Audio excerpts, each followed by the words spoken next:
Gujarat cyber centre of excellence की team ने जो कुछ दिन पहले ये डर्टी क्रिप्टो और terror financing, dark web financing का जो केस किया था, उसी केस के तहत आज एक अन्य शख्स की धरपकड़ की गई है जिसका नाम गुलाम अली है।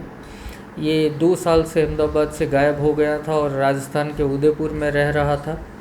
इसका रोल इस क्राइम में इस तरीके से है कि जो सलमान और नावेद आगे पकड़े जा चुके हैं, उन लोगों के साथ मिलकर ये काम करता था।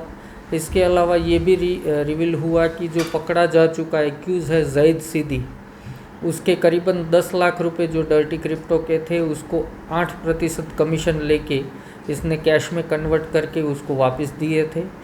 जब इसको पकड़ा गया तो इसके पास से जो खुद का वॉलेट हुआ जो इसके पिताजी के नाम से था, उसका जब ब्लॉकचेन एनालिसिस किया तो सामने ये आया कि इज़राइल की NBCTF में से जो फंडिंग जिस चैनल से जैद सिद्दी के वॉलेट में आ रहे थे, उसी लाइन से उसी वॉलेट से 43 लाख जितनी रकम इसके वॉलेट में भी आई थी, जो इसने P2P माध्यम से कैश में कन्वर्ट करके उसको वापस कर दी थी। इसके अलावा जो पैटर्न देखने को मिला था आगे के वॉलेट में, ऑफेक की जितनी भी SDN आती थी, अंसारुल्लाह यानी कि हुथी, अलन शोर, गारंटेक्स IO, वो सभी पैटर्न इसके पिताजी का जो वॉलेट है जो ये यूज़ कर रहा था उसमें भी पाई गई है। सो उस मामले में इसकी धरपकड़ की गई है। आ गुनाની जो बात करिए तो सेंटर ऑफ एक्सीलेंस द्वारा જે આ ક્રાઇમ શોધી કાઢવામાં આવ્યું છે એમાં રિગરસ તપાસ ચાલી રહી છે। જેમ મેં લાસ્ટ ટાઈમ જણાવ્યું હતું કે અલગ અલગ 6 ટીમો કાર્યરત છે। એ પૈકી એક ટીમને એક સફળતા પ્રાપ્ત થઈ છે કે આ ગુનામાં ગુલામ અલી કરીને એક અન્ય ઈસમની ધરપકડ કરવામાં આવી છે। આ ગુલામ અલીની હકીકત એ પ્રકારની છે કે સલમાન અને નાવેદ જે અગાઉ પકડાયેલા આરોપીઓ હતા એના સ્ટેટમેન્ટમાં ફલિત થયું હતું કે ગુલામ અલી એક ઓફિસ રાખી અને USDTનું કરતો હતો અને તે લોકો સાથે જોડાયેલો હતો। એ ઇનપુટના આધારે અમારી ટીમે ટેકનિકલી આઈડેન્ટિફાઈડ કર્યું, કેમ કે ગુલામ અલી 2 વર્ષથી અમદાવાદ છોડીને ક્યાંક જતો રહ્યો હતો જે કોઈને ખબર નહોતી। સો ઉદયપુર જઈ અને એણે પોતાનું ફરીથી ક્રિપ્ટોનો કારોબાર શરૂ કરેલો। એ ગુલામ અલીની ધરપકડ કરવામાં આવી છે। ગુલામ અલીની પૂછપરછમાં અન્ય એ ખુલાસા પણ થયા છે કે ગુલામ અલી, નાવેદ અને સલમાન સિવાય આ ગુનામાં અગાઉ પકડાયેલા આરોપી જૈદ સિદ્દીના આશરે 10 લાખ રૂપિયા જે ડર્ટી ક્રિપ્ટોના હતા એને 8% કમિશન લઈ કેશમાં કન્વર્ટ કરી અને જૈદ સિદ્દીને એણે આપેલું હોવાનું ખુલ્યું। ત્યારબાદ ટેકનિકલ એનાલિસિસ કરતાં ગુલામ અલી જે વોલેટ વાપરે છે ક્રિપ્ટોનું એ એના પિતાના નામે છે।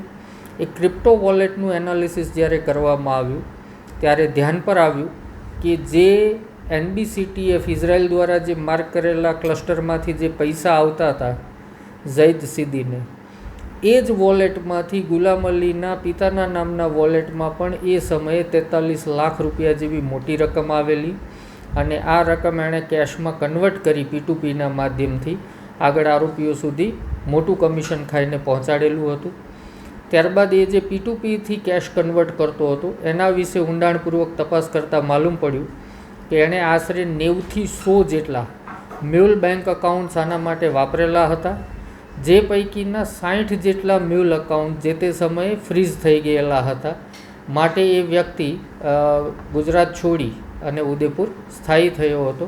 માટે ગુલામ અલીની ધરપકડ આ ગુના સબબ કરવામાં આવેલી છે। આ ઉપરાંત આ ક્રાઇમની જે અન્ય કડી જે છે કે યુકેનું જે ડ્રગ નેટવર્ક, એમાં પણ એક ચોંકાવનારી હકીકત બહાર એ આવી છે કે કઈ રીતે આ લોકો ડ્રગ્સનું ટ્રાન્સપોર્ટેશન કરતા હતા, કઈ રીતે પેકિંગ કરતા હતા જેથી આને છુપાવી શકાય અને ટ્રાન્સપોર્ટેશન ઇઝીલી થઈ શકે। સો એમાં ઝુબેરના પિતાનો બહુ મહત્ત્વનો રોલ સામે આવ્યો છે। એ લોકો ગોળ ખરીદતા હતા, ગોળને ઓગાળી અને નીચે ગોળનું લેયર કરતા, સ્ટ્રીપ્સ જે હોય અને એલ્યુમિનિયમ ફેલમાં પેક કર્યા બાદ એના ઉપર ફોઇલ લગાડી દેતા હતા અને ફરીથી ગોળ પીગાળી અને ગોળનો એક દડબો જેવું કરી નાખતા હતા બોક્સ, અને એના ઉપર એકદમ ટાઈટ ટેપ કર્યા પછી એને એરટાઈટ પેકિંગ કરતા હતા જેથી કોઈની નજરમાં ન આવે। હાલમાં એ દિશામાં પણ સેન્ટર ઓફ એક્સિલન્સની ટીમ કાર્ય કરી રહી છે।